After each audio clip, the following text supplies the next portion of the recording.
Yo, what is going on, you guys? So today I'm bringing guys a brand new sports cards video. If you guys are aware, we are currently in the winter dip of sports cards. This happens every single year. This dip has not been as harsh as previous years, which is a great sign, but I still believe now is an incredible buying point for a lot of sports. So we're going to be breaking down in this video some cards that I believe are great investments during this dip, and could potentially see some amazing gains before the NFL playoffs, before the NBA playoffs, and in general, I think could perform very well in the long term. So without further ado, let's hop right into the video.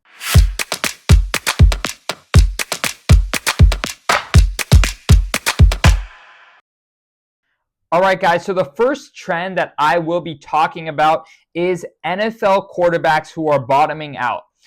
So there are a lot of players who are very hyped NFL quarterbacks who potentially are going to miss the playoffs. As I'm recording this, there's a very high likelihood that Joe Burrow and the Bengals are going to miss the playoffs. And so you see a lot of strong dips in these players' cards. Even Burrow's cards right now have been struggling quite a lot because his team has not been able to get it together. He personally has been playing amazing, but his team has not been there.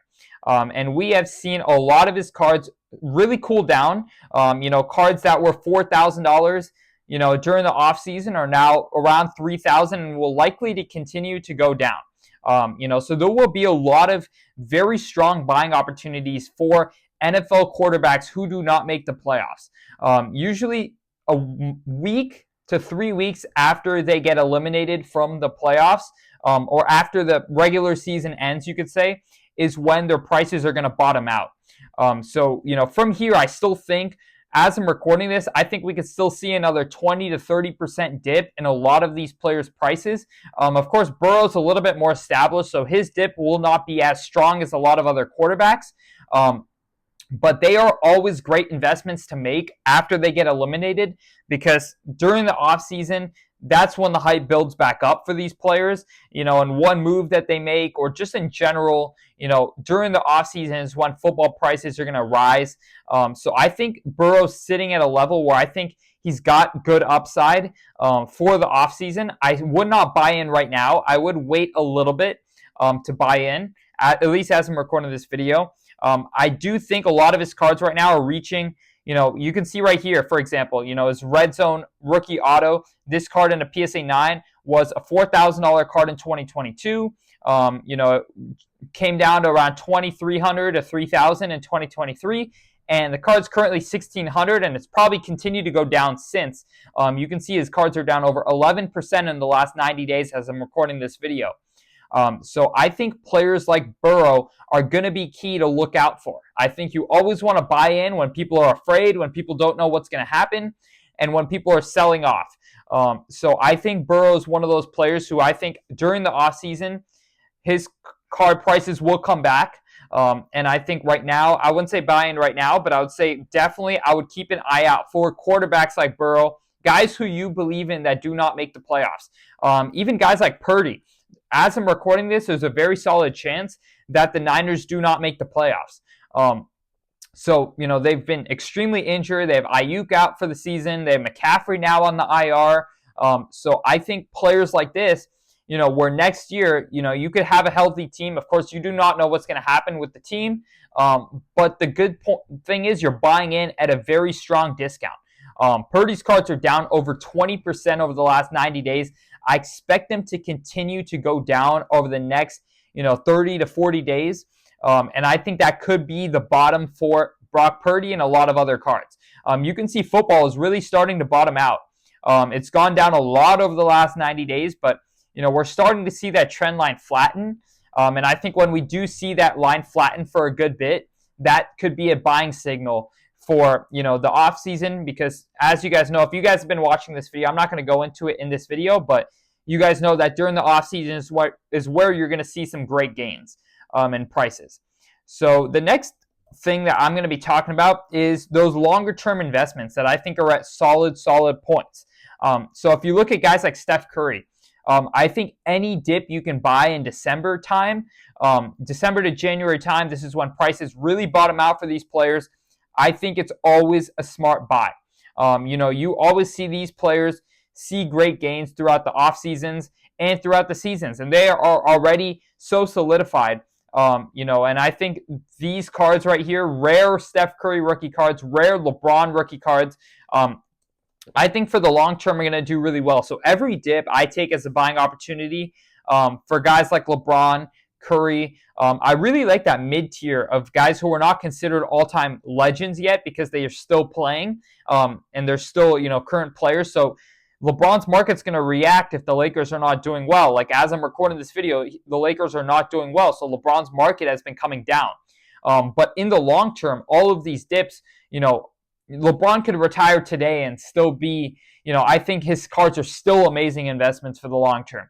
So every dip you get in the short term is like, it's a good buying opportunity. We saw LeBron's Topps Chrome PSA 10s right before the season, around 443 to 4,400, I'd say, average. They're currently down to, around that $4,000 range. You can probably get them in person for less just because his market is not as liquid as it was preseason.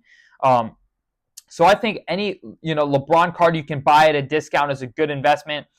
Even Kobe cards, I think every dip you see for his market during the, Christmas times, I think are good times to get in for the long term. You look at how much Kobe's market has come down, and it continues to really come down, throughout every holiday seasons, usually when we see that market dip. And during the summers, you see his prices a little bit higher. So I definitely think Kobe, LeBron, and Curry are in that category of investments that I would go strong into. Even guys like Shaq. But next up on our list, we're going to go with players that will miss the NBA playoffs. I personally would invest in Wembanyama, but he would be an example of a player with a lot of hype where his team's probably going to miss the NBA playoffs. Wembanyama's market is a little bit, too, I would say, saturated. I think his pop counts are too high. But players in that category, solid players who are going to have hype during the offseason, but they're not performing right now. Or their team is not performing, I should say. Not them personally, but their team is not performing up to standards and their prices are really coming down. We saw that a lot last offseason with Cade Cunningham. His team, obviously he was injured. They did not have a good year as a team. And his cards during the offseason were very high. His cards got a lot of hype during the offseason, even though his team did not perform. And I think during the end of last season is when his prices were really, really, at a low point. You can see some of these cards, for example, like his Red Prism around this February time, which around is, I think, a good time to buy in. This was a $300 card, a Red Prism PSA 10. And throughout the offseason, it jumped all the way to $450 right before the season. So that was a solid 50% gain. You're going to see that with a lot of other cards. You're going to see some auctions end really low for players who are missing the playoffs around that February to March time, right before, the playoffs start in April. So right before the playoffs start, for players that do not make the playoffs for the NBA, young players who are hyped, you can see some great buying opportunities and some auctions end extremely low. So if you just hold those into the start of the season, you can definitely see some great gains. We've seen it with a lot of players, but I think Cade Cunningham is one example from last year. As I'm recording this video, it's a little bit early to tell, which players are going to be those opportunities this year. But that's the kind of trend I would go for. Players whose teams had horrible years this year, but are going to have hype for the, off season. I think, along those lines of guys like Cade Cunningham from last year are going to be great investments. So I hope you guys did enjoy this video. If you enjoyed, make sure to drop a like and subscribe. I really appreciate all the support recently. And other than that, I hope you all enjoyed, and I'm out. Peace.